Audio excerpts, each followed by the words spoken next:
Don't buckle her in, my mother snapped, sharp enough to cut through the fireworks outside. She stays. My daughter's little body stiffened against me. Sophie's fingers clamped around my wrist like she'd suddenly realized we weren't leaving a party, we were trying to escape a trap. My brother Dean stepped into the doorway, blocking it with that calm, practiced face he uses when he's about to do something awful for your own good. She's safer here tonight, he said, like he was reading it off a script. You're not taking her. Behind him, my stepdad lifted his phone. Not to record the fireworks. To record me. And that's when I saw it, the folded paper on the kitchen island with my name typed at the top and the words "Emergency Temporary Guardianship" bolded like a threat.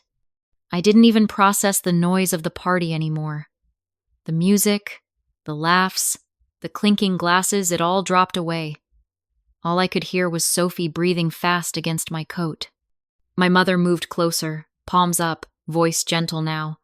Honey, don't make a scene. Just let her stay. We'll talk in the morning.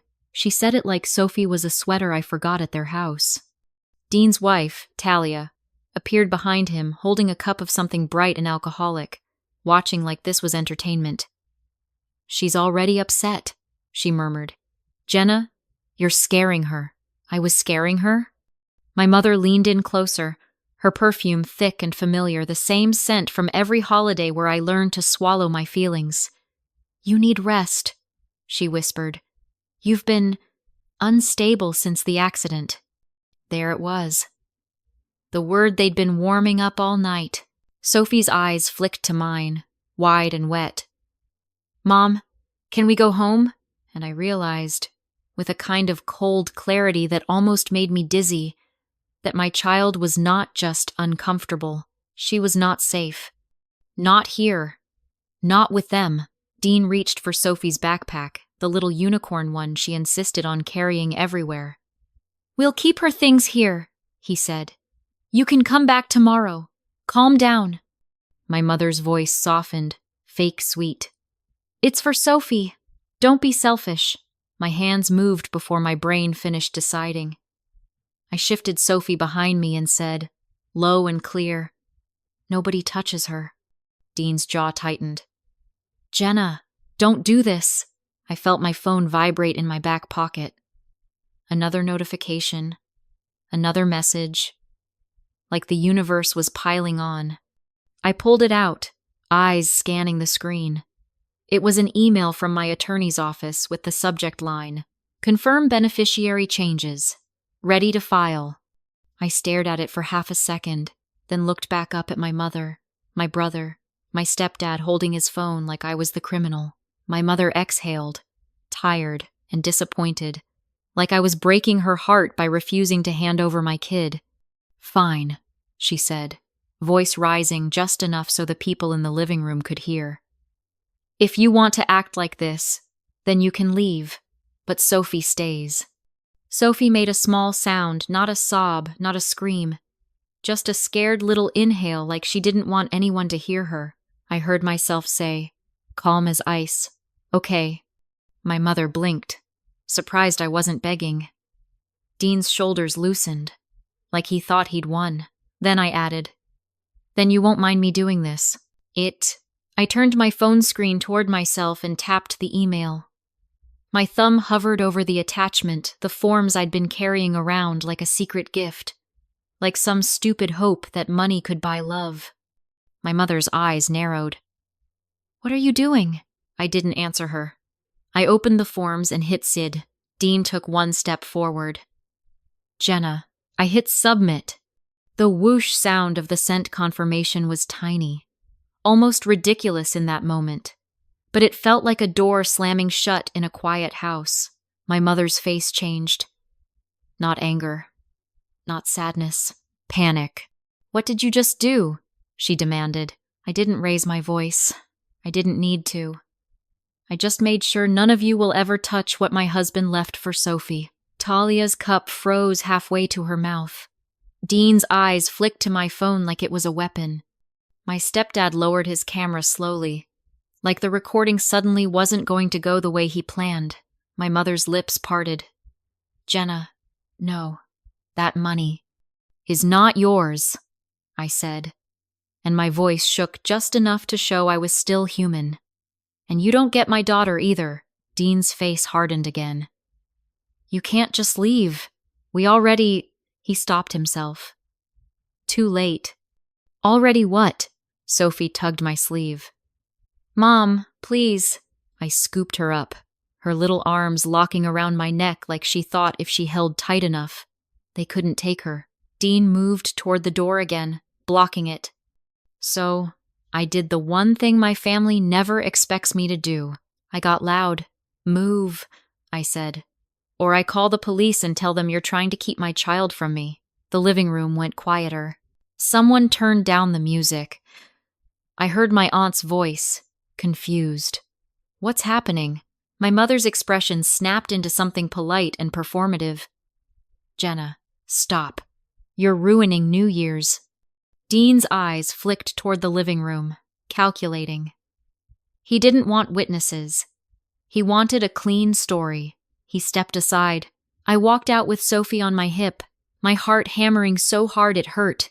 Fireworks popped over the lake, bright and careless, and it felt insane that the world could look so pretty while my family tried to steal my child.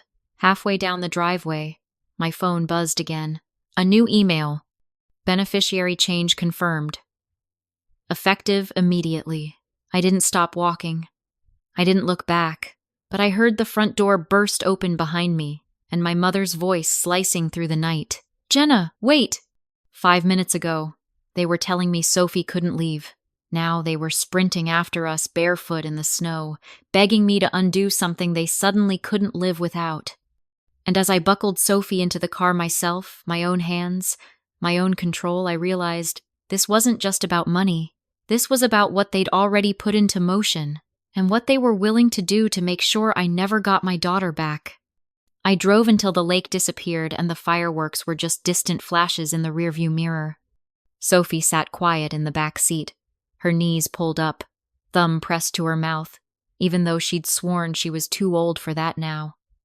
Every few minutes she sniffed like she was trying not to cry. Mama, she whispered finally, voice tiny. Are they mad at you? I gripped the steering wheel tighter. They're mad because I said no. She stared out the window at the dark highway. Why did Uncle Dean say I had to stay? Because he knew you were the only thing I couldn't walk away from. But I didn't say that to her. I swallowed it down, like I swallowed everything in that house for years. I don't know, I lied softly. Sometimes adults get weird ideas. Sophie nodded like she accepted that, like she'd already learned adults can be unsafe without being monsters. My phone buzzed non-stop on the passenger seat. My mother, Dean, my stepdad, Talia. Numbers I didn't recognize. A group text with a dozen family members titled, Please talk to Jenna. I kept the phone face down. Not because I was being dramatic, because Sophie was listening, and I refused to let my family poison her ears while she was trapped in a car seat. I pulled into a 24-hour grocery store parking lot. The bright fluorescent lights making everything feel too real. I turned around in my seat so I could see Sophie's face. Hey, you did nothing wrong, okay? Her eyes filled. Grandma doesn't like me. My throat tightened so fast it almost stole my breath. She does like you, I said automatically, the same lie I'd been feeding Sophie since she was old enough to notice the difference between the hugs she got and the hugs Dean's kids got. Sophie shook her head slowly, certain. No, she likes me when I'm quiet. Something in me broke and rearranged itself. I reached back and held Sophie's small hand. You don't have to earn love by disappearing, I whispered. Not from anyone. She blinked hard. Are we going home? I looked at the clock. Past midnight. Roads slick with freezing rain. My apartment 2 hours away. And the thing I hadn't said out loud yet, I'd planned to sleep at my mother's house tonight. My overnight bag and Sophie's pajamas were still inside the trap I'd just walked out of. We're going somewhere warm, I said. A hotel. Just for tonight. Sophie exhaled like she'd been holding her breath since dinner. Can we get hot chocolate? Yes, I promised. All the hot chocolate. We checked into a hotel off the highway. Nothing fancy, but clean and bright, and most importantly, no one here knew my mother's smile. No one here thought family meant surrender. Sophie climbed into the bed closest to the window and wrapped herself in the blanket like a burrito. I sat on the edge of the other bed and finally looked at my phone. 32 missed calls. I answered the next one because I needed to know what they were claiming, what story they were already building. My mother's voice burst through the speaker like she'd been crying and practicing her concern. "Oh, thank God," she said. "Where are you? Is Sophie okay?" I stared at Sophie's sleeping shape and felt something cold rise in my chest. "She's fine," I said. Dean's voice cut in, sharp. "Put it on, speaker." There was a click. They were all there. My stepdad chimed in like a preacher. "Jenna, this doesn't have to get ugly. Too late," I said quietly. My mother rushed ahead, fast talking. "Honey, you misunderstood. Nobody was trying to take Sophie. We just wanted her to stay because you were upset," Dean added, calm and official. "You were having an episode. You've been unstable since Mark died." Mark. My husband's name still felt like a bruise when anyone else said it. "You don't get to diagnose me," I said. Talia laughed softly in the background. "She's doing it again. Playing victim." My mother made a sad little sound. "Sweetheart, we love you. But Sophie needs consistency. Consistency. From the people who'd tried to keep her in a house where she was scared." I took a breath. Why was there a guardianship paper on the island? Silence. A beat too long. Dean cleared his throat. "That was just paperwork. A precaution. A precaution for what?" I pressed. My stepdad's voice dropped. "For Sophie. In case something happened to you." "What do you mean something happened?" My voice rose before I could stop it. My mother jumped in fast, soothing. "Don't twist it. We're worried about you, about how you're handling things financially." There. The real hook under the hook. I stared at the wall. The hotel room suddenly too small. "You mean my lawsuit?" I said. Dean didn't deny it.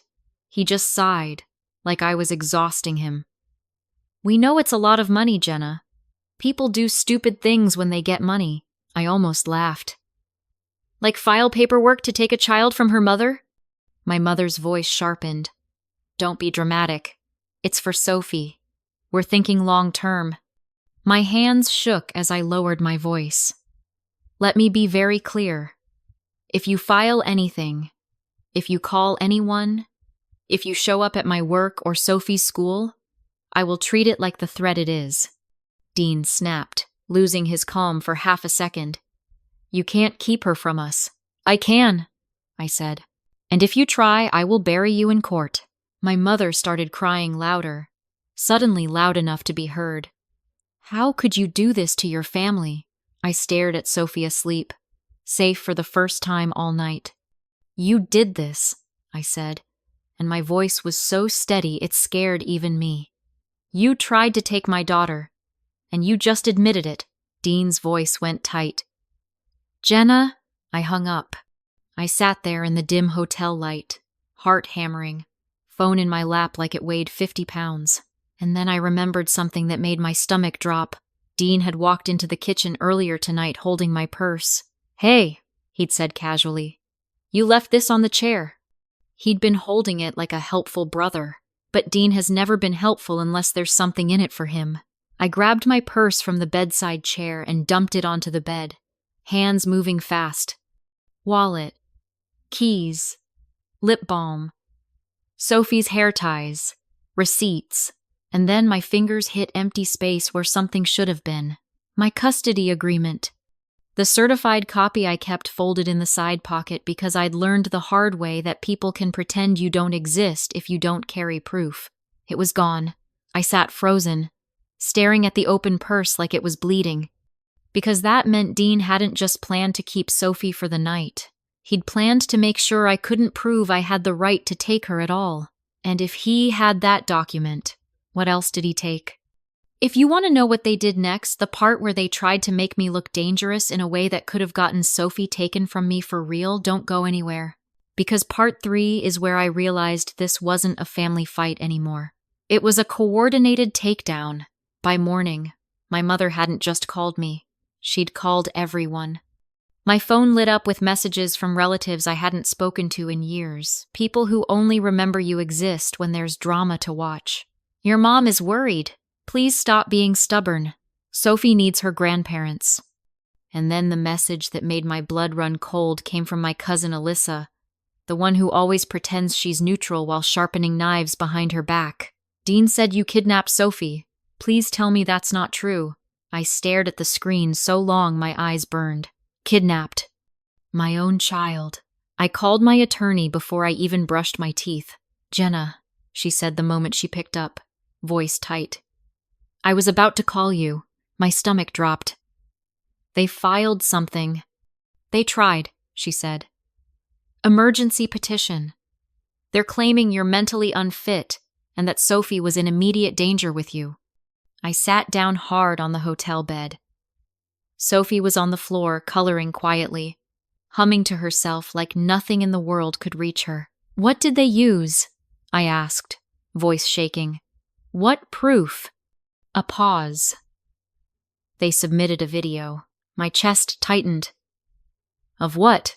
Of you last night. Leaving, raising your voice. They framed it as erratic behavior. I thought of my stepdad holding his phone. Of course he was recording. Okay, I said, forcing air into my lungs. What do we do? We push back hard, she said. And Jenna? I need you to tell me everything you remember. Every detail. Because emergency petitions move fast. It's law. I looked down at Sophie's hair bow, the way she pressed her crayon carefully like she was trying to make the lines perfect. Yeah, I whispered. They move fast because they count on mothers being too shocked to fight. After I got off the phone, I drove Sophie to her school like normal because routine is armor. I walked her to the door, kissed her forehead, and watched her disappear into the building. Then I sat in my car and finally cried, not big sobs, not dramatic, just silent tears that blurred the windshield. My phone buzzed again. A notification from a neighborhood app. Someone had posted, "Be on the lookout. Woman seen acting unstable with a child. Possible custody issue. Police may be involved." There was a blurry photo of me outside my own apartment complex. From weeks ago, my hands went numb. They weren't just coming for Sophie through court. They were poisoning the ground I stood on so no one would believe me when I said, "They're lying." I drove straight to my apartment and tore it apart looking for anything missing besides the custody papers. That's when I found the second empty space. My late husband's binder, the one with the lawsuit details, the insurance correspondence, the draft settlement numbers. It had been in my closet. Now it was gone. I stood there, staring into the closet like it was a crime scene. Because the only people who'd been inside my apartment recently were my mother and Dean. They'd come over to help after Mark died. They'd brought casseroles, cleaned my kitchen, hugged me too tight, and all the while, they'd been mapping the exits. I called Dean, not because I wanted to talk, because I needed him to hang himself with his own words. He answered on the second ring, voice overly calm. "Jenna, I'm glad you called. Where are my custody papers?" I asked. A pause. "What? Don't," I snapped. "Where are they?" Dean sighed like I was being unreasonable. "You've been disorganized since Mark died. You probably lost them." "And the lawsuit binder?" I pushed. "The folder from the closet?" Another pause. "Too careful." Dean's voice dropped. "Jenna, you need to stop obsessing. You're spiraling." There it was again. The word they were trying to tattoo on my forehead. I clenched my jaw. "You took them." Dean chuckled softly, like he pitied me. "Listen, you're overwhelmed. You're making decisions you don't understand. We're trying to help. You're trying to take my child," I hissed. He didn't deny it. He just said, We're trying to protect Sophie from chaos. Chaos. Like my grief was contagious. I went quiet for 2 seconds, long enough for him to think he was winning. Then I said, I have a question. Dean softened immediately.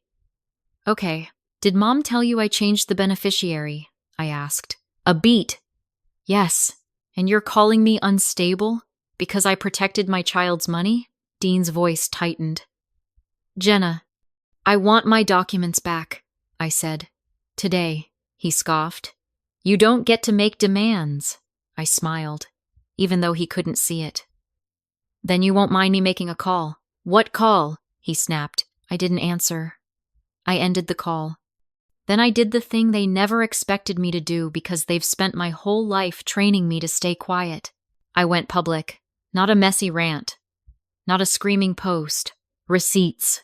I pulled bank statements showing every month Mark and I had paid Dean's mortgage loan after he lost his job. I pulled screenshots of texts where my mother asked me for money, for groceries, the same week she took a weekend trip with her friends. I pulled the message from Dean last night. Bring the settlement paperwork when you come. We should discuss as a family. I hadn't seen it as a warning then. Now it read like a confession. I typed one short caption and posted everything. They tried to keep my daughter from leaving their house last night. They recorded me. They filed paperwork this morning claiming I kidnapped my own child. Here are the facts.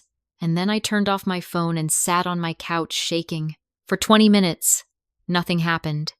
Then the storm hit. Messages poured in, some supportive, some vile. People who loved drama more than truth. My aunt calling me ungrateful. A family friend telling me to respect elders. But then, slowly, the tone shifted because receipts don't care about family hierarchy. Wait, why would they file emergency guardianship if everything was fine? This looks planned. Dean owes you money? I turned my phone back on just long enough to see Dean's message. Delete that now. You're destroying the family. I stared at it, heart pounding. Destroying the family. Not, I'm sorry. Not, I messed up. Just panic because the narrative was slipping. I didn't delete anything. Instead, I opened my email and searched the one thing my lawyer had warned me to look for. Any hint they'd already contacted Sophie's school. And there it was, a forwarded message from the school admin to me. A man identifying himself as Sophie's uncle called this morning, requesting information about her pickup authorization.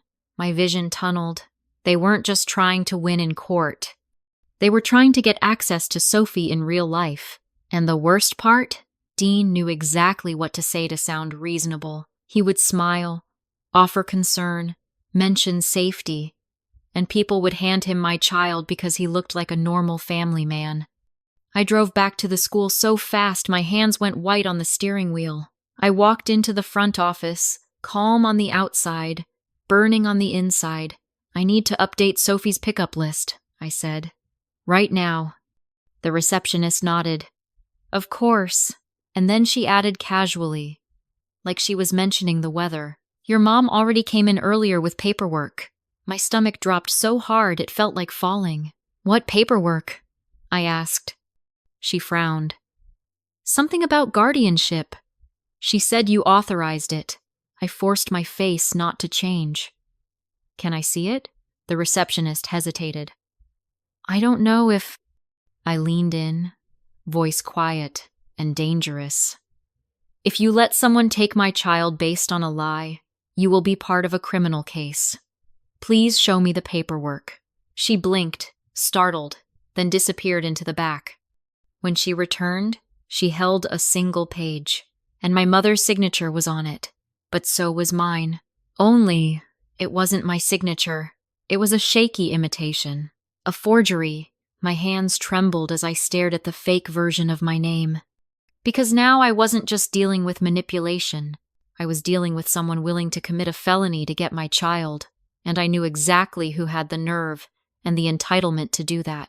My mother, the woman who always said, "Everything I do is for family."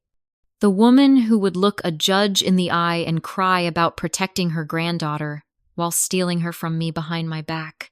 And as I stood there in that school office, holding proof that my own mother forged my name, I realized something else. If she was bold enough to do this in daylight, what had she already done in the dark? The school admin called the district office. The district office called their legal department. And suddenly my mother's sweet grandma routine wasn't working anymore. They didn't hand Sophie to anyone that day. Not to my mother, not to Dean, not to Auntie Talia, not to anyone. They handed her to me. Sophie came out of class with her backpack bouncing, smiling like a normal kid, and the second she saw my face, her smile faded. "What's wrong?" she whispered. I crouched down, smoothing her hair like I could smooth the world. "Nothing's wrong. I just missed you." She nodded slowly, like she didn't believe me but didn't want to make it worse. "On the drive home," she said quietly. "Is Grandma in trouble?" I swallowed hard. "Grandma made a bad choice." Sophie stared out the window.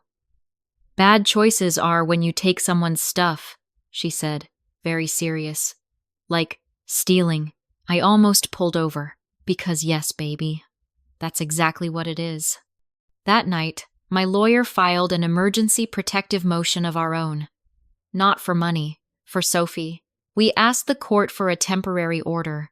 No contact, no school access, no harassment, no third-party messaging, no well-meaning aunties delivering guilt wrapped in scripture, my lawyer said.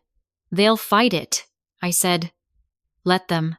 Because something had shifted in me. The part that used to flinch and apologize was gone. The next day, my mother showed up at my apartment. Of course she did. She came alone this time, hair perfect, mascara fresh, carrying a grocery bag like she was delivering kindness. I opened the door with the chain still latched. She smiled, soft and sad. "Hi, honey." I didn't answer. Her smile trembled. "I brought Sophie's favorite cereal." I thought, we could talk. I stared at her. "You forged my signature." Her face barely changed, but her eyes did. A flicker of irritation, the real her slipped out before the mask snapped back on. "I don't know what you're talking about," she said gently. I laughed once, short and humorless. "You really think I'm still the kind of daughter who questions her own reality?" Her smile tightened. "Jenna, you're overwhelmed. You're seeing things." "Stop," I said, and my voice was low enough that it made her blink. "That tactic only works when I still want your approval." She pressed her hand to her chest like I'd slapped her. "I'm your mother." "And I'm Sophie's," I said. "And you tried to take her." Tears sprang into her eyes instantly, like she had them ready. "I was trying to protect her. You're drowning in grief and money, and there it is." I cut in. "Money." She sniffed. "Don't twist my words." I leaned closer to the chain, my heart pounding but my voice steady. "Tell me the truth. Did you already contact anyone else? CPS? Police?" Her eyes widened too fast. "No," she said, too quick, which meant yes. I stared at her until she looked away. She reached through the gap, trying to slide the grocery bag inside. "Just take it. For Sophie. Don't punish her because you're angry at me. Punish her, as if I was the one who created this." I pushed the bag back. "Get off my property." Her tears fell harder. "You're breaking my heart." I almost said sorry. Habit. Muscle memory. Then I heard Sophie behind me in the hallway. Small footsteps. And I remembered why my apologies had always been so convenient for my family. Because every time I apologized, they learned they could do it again. Sophie peeked around the corner, eyes wary. My mother's face lit up like a stage spotlight. "Oh, there's my girl. Come give Grandma a hug." Sophie didn't move. My mother's smile froze for half a second, then forced itself wider. "Sophie?" Sophie's voice was barely a whisper. "You said I had to stay." My mother's eyes flashed with annoyance. Quick. Gone. "Sweetie?" That was grown-up talk. Sophie shook her head, still small but sure. I was scared. My mother's jaw tightened. She looked at me, and her voice dropped, sharp under the sweetness. See what you're doing? You're turning her against family. I felt heat rise up my neck. No. You did that when you tried to keep her. My mother's eyes went flat for the first time. Jenna, she said quietly, you don't understand what you're risking. I stared. Threatening me now? She smiled again, the kind of smile that pretends it isn't a knife. I'm warning you. People will believe a grandmother. People will believe a stable home. People will believe you're unwell. Sophie's hand slipped into mine, gripping tight. I looked at my mother and said, Get out. Her voice turned icy. Fine, but when this gets messy, don't say I didn't try to help. She walked away, heels clicking down my hallway like she owned it. I locked the door. I locked the chain. Then I slid down against it, shaking. Sophie sat beside me quietly, leaning her head on my shoulder, and in that silence, my phone buzzed with an unknown number. A voicemail. I hit play. A man's voice, calm, official. Hello, Jenna. This is Officer Ramirez. We received a welfare concern regarding your daughter. Please call back as soon as possible. My blood went cold, because my mother hadn't just warned me. She'd already pulled the trigger. 2 uniformed officers showed up the next afternoon. Polite but firm. The kind of politeness that makes your skin crawl because you know one wrong sentence could change everything. Sophie stood behind me, half hidden, clutching her stuffed rabbit like armor. Ma'am, Officer Ramirez said gently, we just need to make sure Sophie is okay. I forced my face into calm. She's okay. The other officer, younger, glanced at his clipboard. We received a report that you've been acting erratically and that your child may be in danger. I didn't need to ask who reported it, but I asked anyway. Did the report include a name? Officer Ramirez hesitated. Your mother, of course. My mother's favorite weapon isn't yelling. It's authority. She doesn't fight you directly. She borrows power from systems and lets them crush you, while she cries about how she had no choice. I stepped aside and let them in, not because I wanted to, but because refusing would look like guilt. They checked the apartment. Clean kitchen, food in the fridge, Sophie's room neat, school supplies organized. They asked Sophie a few questions in a soft voice. Sophie answered politely, eyes down, the way my family trained me to answer as a child. Then Officer Ramirez said, We're going to close this as unfounded. Relief almost made my knees buckle. But before they left, he handed me a card. If anything escalates, ma'am, document everything. And if your family shows up again, you call us. Don't handle it alone. After they left, I locked the door and stood there, breathing like I'd run a marathon. Sophie looked up at me. Am I in trouble? I crouched down, pulling her close. No, baby. Never you. She nodded slowly, then whispered, Grandma makes my tummy hurt. I kissed her hair. Mine too. That night, my lawyer called. The court scheduled a preliminary hearing. Your mother is requesting temporary custody pending investigation. My vision tunneled. Temporary custody? Based on what? She's claiming you're financially reckless, mentally unstable, and that Sophie is at risk because you're expecting a big settlement. I laughed, sharp. So she's basically saying I can't be trusted around my own money. My lawyer's voice turned colder. Jenna, there's more. They submitted a statement claiming Mark, your late husband, was concerned about your parenting before he died. My stomach twisted. That's a lie. I know, she said. But they're trying to build a story. You need counter evidence. I sat at my kitchen table and stared at the wall, mind racing. Counter evidence, proof, receipts. And then I remembered something Mark used to do, something I'd teased him about. He recorded voice memos. Not songs, not journals.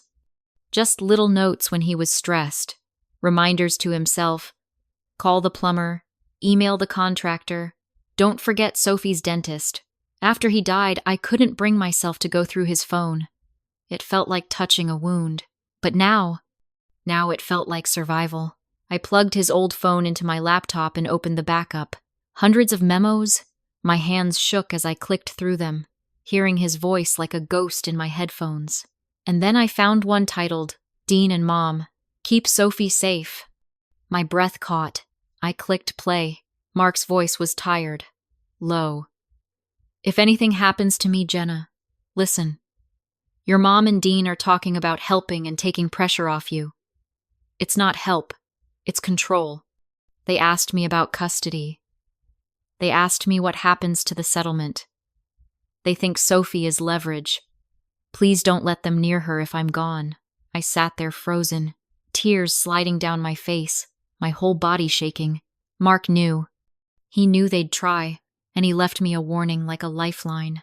I forwarded the audio to my lawyer immediately. She called back 10 minutes later, voice sharp with adrenaline.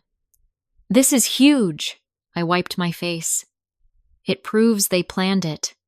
It proves intent, she said. And Jenna? It also opens another door. What door? A pause. If Mark believed you were in danger from them, there may be legal grounds for a protective order beyond standard custody disputes. But we need to be careful. Careful. My family's favorite word when they're plotting. I hung up and sat in silence until Sophie padded into the kitchen in her pajamas. She climbed onto my lap like she belonged there, like she had no doubt. Mom, she said softly, are we going to lose our house? My throat tightened. No, I won't let that happen. She nodded, then rested her head against my shoulder. Promise? I held her tighter than I ever had. Promise. And in that moment, I decided something. I wasn't going to just defend myself. I was going to expose them so completely they'd never have the power to scare Sophie again. Because the next hearing wasn't just about custody. It was about who the judge would believe, a grieving widow or a grandmother who cries pretty. And I had something my mother didn't know existed. Proof, in my husband's voice, that her four-family mask was a lie. But I also knew my mother. If she realized she was losing in court, she wouldn't back down. She'd escalate. And the only question was, how far would she go before she stopped pretending? The morning of the hearing, Sophie woke up early and asked for pancakes like it was any other day. That's the thing about kids, they cling to normal because they have to. Because if they sit too long in the truth, it swallows them. I made pancakes with shaking hands, kissed her forehead, and dropped her at my neighbor's apartment, a retired teacher named Mrs. Lang, who'd seen enough life to know when a woman needed backup. Text me when you're done, she said, squeezing my hand. And honey, you're not crazy. I almost cried right there. At the courthouse, my mother arrived like she was walking into church. Conservative dress, small cross necklace, tissues already peeking out of her purse. Dean beside her in a suit that looked borrowed. Talia behind them, eyes scanning the room like a predator checking for cameras. My mother saw me and smiled sadly, like I was a daughter she was forced to save from herself. Jenna, she said softly, we don't want to fight. I stared at her. Then stop trying to take my child. Her eyes filled instantly. We're trying to protect her. The judge called us in. My mother's lawyer spoke first, painting a story so smooth it almost sounded believable. Grieving widow, sudden money, unstable behavior, kidnapping, the child on a holiday, refusing family support. My mother dabbed at her eyes at all the right moments. Dean nodded solemnly like a concerned father. Then it was our turn. My lawyer didn't start with emotion. She started with the forgery. She held up the school paperwork and said, clear and firm. This signature is not Jenna's. We have documentation from the school staff confirming it was submitted by the grandmother. My mother's face didn't fall apart dramatically. It tightened. The judge's eyes sharpened. Mrs. Whitaker, he said to my mother, did you sign this on your daughter's behalf? My mother's voice trembled just right. I only did it because Jenna told me to. She was upset. She wanted help. Liar. My lawyer didn't argue. She didn't get loud. She just said, we have evidence to the contrary. End quote. Then she played Mark's audio memo. My husband's voice filled the courtroom, quiet but unmistakable, naming my mother and Dean, warning me, calling Sophie leverage. My mother's face went pale. Dean's jaw clenched like he might crack a tooth. Talia's eyes darted, calculating already, searching for an exit. When the memo ended, the courtroom felt like it had lost oxygen. The judge leaned forward slightly. "Mrs. Whitaker," he said, voice colder now. "Were you and your son discussing custody and financial matters before Mr. Carter's death?" My mother tried to cry again, but her breath hitched wrong. We were worried, the judge repeated, unimpressed. "And did that worry include forging a document at a school?" My mother's lips trembled. "I didn't," my lawyer cut in smoothly. "Your Honor, we also have bank records of financial exploitation. For years, Jenna and her late husband provided monthly support to Dean and to the parents. The moment Jenna's financial support stopped due to her husband's death, the family began pressuring her for access to pending settlement funds. Dean's lawyer objected. The judge waved it off. My lawyer continued. "This is not a custody concern. This is an attempted leverage campaign." My mother's mask finally slipped, just a fraction, and in that fraction, I saw her real face, not a worried grandma. A woman furious that her control was being challenged in public. The judge ruled quickly. No temporary custody, no unsupervised contact, and a real warning about potential criminal charges regarding the forged document. My mother stood, trembling with rage disguised as grief. "So you're just going to let her isolate Sophie?" she cried. The judge's voice was flat. "I'm going to protect a child from adults who have demonstrated poor judgment." I walked out of that courtroom feeling like my spine was newly assembled. But my mother wasn't done. She waited outside, cornering me near the hallway as people walked past. "You think you won," she hissed under her breath, eyes sharp now that the judge couldn't see her. "You think money makes you powerful." I stared at her. "Sophie makes me powerful," her mouth twisted. "You're going to regret humiliating us." I leaned in just enough to make my voice a whisper. "You already taught Sophie what kind of people you are." Her eyes flared. "You're poisoning her." "No," I said. "You did that when you tried to steal her." Dean stepped closer, voice low and furious. "This isn't over." I looked at him and said, "It is if you're smart." Then I walked away.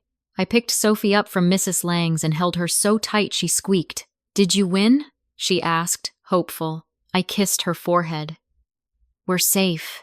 She exhaled, shoulders dropping like she'd been carrying a backpack full of fear. Weeks passed. My mother tried to send gifts through relatives. I returned them unopened. Dean tried to text apologies that sounded like legal strategy. I ignored them. Talia posted vague quotes about toxic people on social media. I blocked her. The settlement came through months later. Not magically. Not overnight. Slowly. Officially. With paperwork and signatures and a number that didn't fix grief but did remove fear. I bought a small house in a quiet neighborhood with a backyard big enough for Sophie to run without looking over her shoulder. I set up a trust in Sophie's name with rules so strict my mother could never wiggle her way around them. I didn't buy revenge. I bought stability. Sophie started sleeping through the night again. She stopped flinching when my phone rang. One day, while we were planting flowers in the yard, she said, "Mom, yeah? Is Grandma still mad?" I wiped dirt off my hands and thought about how to answer without handing her my pain. "She's mad because she didn't get what she wanted," I said carefully. Sophie nodded, considering. "But she said it was for family." I looked at my daughter, this tiny person who deserved truth shaped for her size. "Sometimes," I said. "Adults say for family when they really mean for control." Sophie blinked. "That's not nice." "No," I agreed. "It's not. And here's the part I didn't expect. The peace. Not the kind where everything becomes perfect. The kind where I can breathe. Mark is still gone. Some nights still hurt so much I have to sit on the kitchen floor and let it pass through me like weather. But Sophie is safe, and I'm not begging anyone to love us anymore. Now, if you've made it this far, do me a favor. Hit like, subscribe, and stay with me, because the next story I tell is going to flip your stomach in a totally different way, and I promise you'll have opinions. Because what my family did taught me something I wish I'd learned sooner. People will call you selfish the moment you stop being useful. Near the end of that first month in our new house, I got one final message from my mother, a voice note. Her voice soft, trembling, sweet. "I forgive you," she said. "When you're ready to stop being stubborn, bring Sophie. We'll start over. Forgive me. Like I was the one who forged papers. Like I was the one who tried to take a child. I deleted it without responding. And I didn't feel guilty. I felt free. So here's my question for you. And I genuinely want to know what you think. Because people fight about this in families every day. When someone shares your blood but proves they're willing to endanger your child for the family. Do you owe them another chance? Or do you owe your kid a clean break? Drop your answer in the comments and share this with someone who needs to hear it, because sometimes the hardest part of motherhood isn't raising a child. It's surviving the adults who think they own her.